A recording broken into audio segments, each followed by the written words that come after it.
अगर आपने अभी तक द ब्लैंक पेज ऑफिशियल को सब्सक्राइब नहीं किया तो सब्सक्राइब ज़रूर कर लीजिएगा और बेल आइकन को प्रेस करिएगा ताकि आपको हमारा हर नया जो एपिसोड है उसका नोटिफिकेशन मिलता रहे। रूस के अंदर मुसलमानों की एक बड़ी तादाद रहती है। तकरीबन 10% से ज़्यादा रशियंस जो हैं वो मुसलमान हैं। एक अंदाजे के मुताबिक 1.5 से 2.25 करोड़ रशियंस मुसलमान हैं।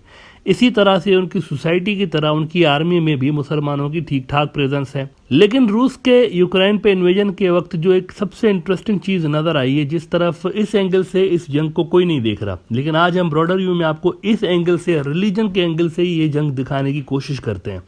जो सबसे इंटरेस्टिंग चीज़ नज़र आई है वो ये है कि रूसी फ़ौज के अंदर वो जो एक बड़ा तादाद मुसलमान फ़ौजियों का है, और शायद जो रूसी फ़ौज का सबसे डेंजरस यूनिट भी माना जाता है वो चेचन मुसलमानों का है। ये यूनिट फ्रंट लाइन पे रहा, लीड करता रहा रूसी फ़ौज के यूक्रेन के इन्वेजन को, और 48 घंटों के अंदर अंदर इन्होंने यूक्रेन के कैपिटल कीव तक रशियंस को पहुंचा दिया। अच्छा, इनके साथ वैसे चेचनिया जो एक मुल्क है उसके भी फौजी लड़ते रहे इस रशियन फ़ौज के चेचन यूनिट के साथ। और इन्होंने 48 आवर्स के अंदर अंदर कीव जो कैपिटल है वहाँ का यूक्रेन का, वहाँ तक ही आ गए। लेकिन अब सवाल ये है, बहुत ही इंपॉर्टेंट सवाल है कि पुतिन साहब ने अपना ये जो यूनिट था ना फ़ौज का, इसको ही क्यों आगे रखा है उन्होंने? मतलब वो क्या वेस्ट को, अमेरिका को कोई पैगाम देना चाह रहे थे, सिग्नल देना चाह रहे थे, इसीलिए रशियन फ़ौज के ये यूनिट आगे आगे गए हैं, फ्रंट लाइन पर ये रहे हैं? ये इंपॉर्टेंट सवाल है।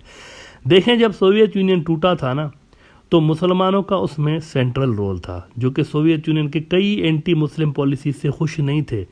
यहाँ सेंट्रल एशिया के पूरे मुसलमान हिस्से में आप देखेंगे रिलीजियस फ्रीडम की मूवमेंट चल रही थी, मज़हब के नाम पे मूवमेंट चल रही थी कि हमने यहाँ आज़ाद होना है, अपने मुल्क बनाना है। अच्छा, इससे पहले भी हिस्ट्री में अगर आप देखें तो रूसी तुर्किस्तान जो था वो अलग मुसलमानों का मुल्क हुआ करता था किसी दौर में हिस्ट्री के में, लेकिन फिर सोवियत यूनियन आ गया था तो इसमें मर्ज हो गए थे, और बाद में इन्होंने अफ़गान वॉर के बाद फ्रीडम ले लिया उन्होंने। आप देखें कि सोवियत यूनियन की अफ़गानिस्तान पे इन्वेजन के बाद कहा जा रहा था उस वक्त कि अब अगला नंबर पाकिस्तान का ही है, क्योंकि पाकिस्तान के पास पोर्ट हैं और रशियंस को ये पोर्ट चाहिए। पाकिस्तान जो कि आधा 1971 में वैसे ही टूट चुका था, लिहाजा ज़रूरी ये बन गया था पाकिस्तान के लिए, और नेटो तो वैसे ही, और अमेरिकन इनके खिलाफ है सोवियत के, तो उन्होंने भी इनको काफ़ी सपोर्ट किया इसके बाद। तो ज़रूरी ये हो गया था कि इस जंग को सोवियत यूनियन के अंदर ले जाया जाए, और वही हुआ। सेंट्रल एशिया जो था उस ज़माने में सोवियत यूनियन का हिस्सा था, उसके अंदर जंग को ले जाया गया।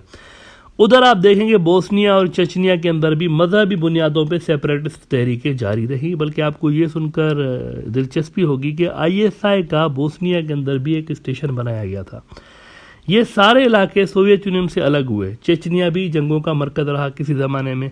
अब जाहिर है CIA और नेटो ने एज आई सेड मुकम्मल तौर पर पाकिस्तान की सपोर्ट की, वो उनके बैक पर खड़े रहे थे, तभी लॉजिस्टिक्स हो गए, पैसे हो गए, सब कुछ वहाँ से मिल रहा था पाकिस्तान को। ऑपरेशनल लेवल पर यहाँ इस रीजन के अंदर पाकिस्तान आगे रहा ऑपरेशनल लेवल पर, और इमरान खान खुद भी कई बार इस चीज़ को कन्फेस कर चुके हैं, ये कोई ढकी छुपी बात रही नहीं।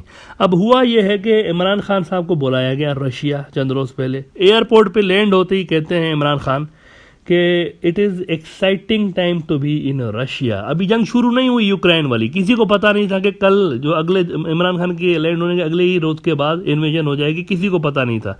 लेकिन लैंड होते ही इमरान खान कहते हैं कि this is exciting time to be in Russia, और इसके कुछ ही घंटे के बाद एक्साइटिंग टाइम आप देखेंगे शुरू हो गया, वाकई में शुरू हो गया। और रशियन फौजी जो थी, इनकी चेचन ट्रूप्स हैं, वो उनकी लीडरशिप में यूक्रेन में घुस गए। उधर इमरान खान के अलावा मॉस्को में एक और भी हेड ऑफ द स्टेट तब मौजूद थे जब इमरान खान पहुंचा ना, एक और भी हेड ऑफ द स्टेट थी, रमज़ान कादरियोव। ये चेचनिया के सदर हैं। फ्रंट लाइन पर भी रशियन फौज के अंदर जो चेचन हैं वो लड़ रहे थे, चेचनिया के खुद के फौजी भी थे, और रमज़ान कादरियोव भी उधर मौजूद था। मॉस्को के अंदर चेचन सदर, और वो मिल रहा होता है इमरान खान से। वहाँ से फिर ये जाते हैं मॉस्को की जामिया मस्जिद और बड़ी तारीफ़ करते हैं रूस की कि आपने मुसलमान माइनॉरिटीज़ के साथ ज़बरदस्त बर्ताव किया हुआ है। वहाँ पर बाकायदा मुफ्ती आज़म भी हैं रशिया के, जो कि सारे मुसलमानों के इन मजहबी जो मामलात होते हैं उनको देख रहे होते हैं। ये इमरान खान से मिलता है मुफ्ती आज़म। अच्छा, इससे भी पहले आप आ जाए, एक रोज़ पहले जब ये वहाँ पर गए रशिया, इमरान खान, उससे एक दिन पहले RT जो कि रूस का सरकारी टीवी है, और रशिया इसको अपना स्ट्रेटेजिक एसेट भी मान रहा होता है, रशियन टीवी को, RT को, इनके साथ इमरान खान का इंटरव्यू होता है। ये यूक्रेन वाली इन्वेजन से 2 दिन पहले की हम आपको बात बता रहे हैं, जब इमरान खान अभी पाकिस्तान था, जाने वाला था जिस रोज़, उस रोज़ ये इंटरव्यू हुआ। RT की जो एंकर थी इन्होंने इंटरव्यू की शुरुआत बहुत ही बड़े मुसलमान दुनिया के एक फ़िलासफ़र हैं मौलाना रूमी, शायद ही कोई मुसलमान उनके नाम से वाकिफ़ ना हो। मौलाना Rumi was a brilliant philosopher, और वेस्ट में और ईस्ट में भी, इवन हमारे इन सारे रीजन्स में मौलाना रूमी को पढ़ा जाता है। तो वो जो एंकर थी आरटी की, उन्होंने इंटरव्यू की शुरुआत मौलाना रूमी के एक कोट से की, जो कि मौजूदा ग्लोबल सिनेरियो से कुछ कुछ मैच कर रहा होता है। अच्छा, अगेन ये याद रहे कि रशिया आरटी को अपना स्ट्रेटजिक एसेट मान रहा होता है, और ये भी कहा जाता है कि मिनिस्ट्री ऑफ डिफेंस जो है रशिया की, उसका बड़ा गहरा असर है आरटी के ऊपर।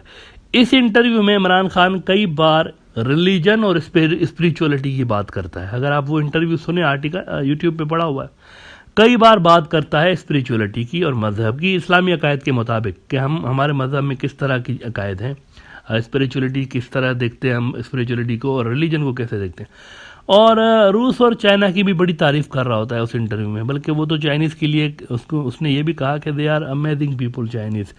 बहरहाल, तो ये सब चीज़ें क्या रेफ़र कर रही हैं, ये जो मज़हब और फिर स्पिरिचुअलिटी, और फिर मौलाना रूमी कोट हो रहे हैं, फिर उधर वो जा रहे हैं तो मॉस्को में मस्जिद के अंदर भी जा रहे हैं, चेचन सदर से भी मिल रहे हैं, चेचनिया के मुसलमान फ़ौजी उधर यूक्रेन के इन्वेजन में, और रशिया के भी इवन जो खुद के मुस्लिम चेचन फ़ौजी हैं वो भी उधर आपको नज़र आए। मज़हब पे क्यों फोकस रहा है इमरान खान का, और पुतिन ने चेचन फोर्सेस को क्यों आगे रखा, मुसलमान जो चेचन फोर्सेस हैं उनको क्यों आगे रखा।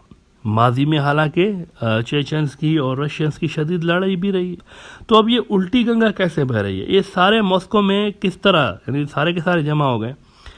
बल्कि रूस के लिए चेचन फोर्सेस फ्रंट लाइन पर हैं, क्यों, ऐसा क्या हो रहा है बिहाइंड द सीन। आपको याद होगा अमेरिका ने हाल ही में कई बार चाइना के जिंगजियांग के जो मुसलमान हैं उनके लिए बात की हुई है।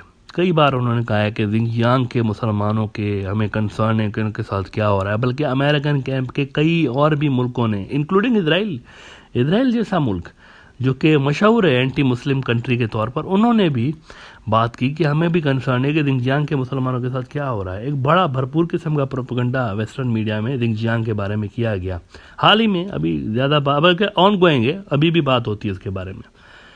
और इसके बाद उन्होंने ईस्ट तुर्किस्तान मूवमेंट जो कि चीन की सेपरेटिस्ट मुस्लिम फोर्स है, उनको भी दहशतगर्द वाली लिस्ट से बाहर निकाला हुआ है अमेरिका ने। The idea is basically to create and strengthen the Muslim separatist movements inside Russia and China.